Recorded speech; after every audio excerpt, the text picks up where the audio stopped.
Hello, guys, welcome to the series of 120 rules of grammar, rule number 1 to 5. Rule 1: each, every, either, neither takes singular verb.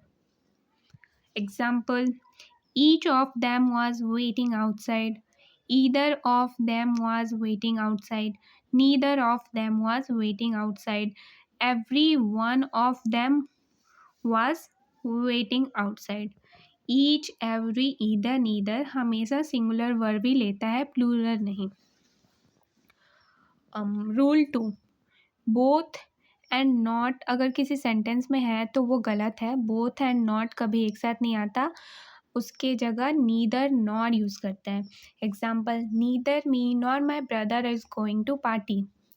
और both और as well as भी साथ में नहीं आता, ये भी रॉन्ग सेंटेंस है. अगर किसी सेंटेंस में ये है तो उसकी जगह बोथ एंड साथ में यूज़ होता है. जैसे कि both me and my brother are going to party. आप यहाँ से नोट्स भी बना सकते हो, यहाँ पे प्रॉपर लिखा हुआ है. सारे रूल्स को मैंने बहुत अच्छे से लिखा है, ईजी. ये निमिषा मैम का ही 120 रूल ऑफ ग्रामर का नोट है.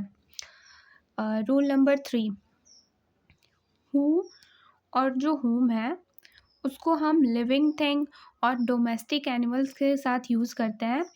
और सब्जेक्टिव केस में जैसे आई, यू, वी.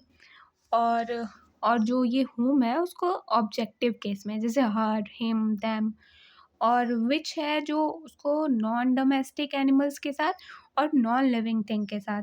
और ये जो डैट है वो उसको कहीं भी यूज़ कर सकते हैं. डैट सारे जगह यूज़ होता है, एवरीवेयर.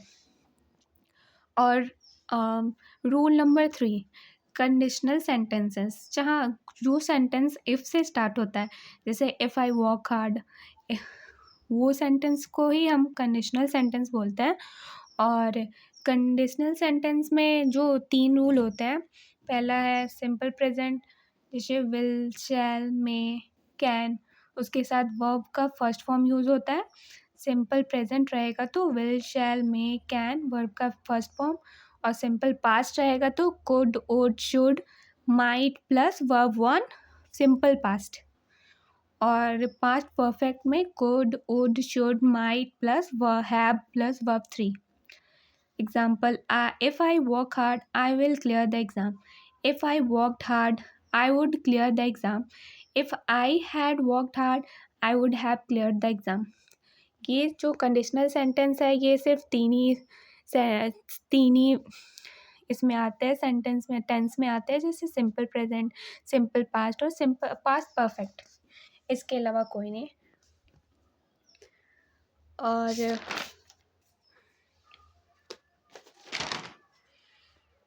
ये 4th नंबर है गाइस, 4th. यहाँ पे एरर हो गया, इसको कट करके मैं 4 नंबर लिख ले.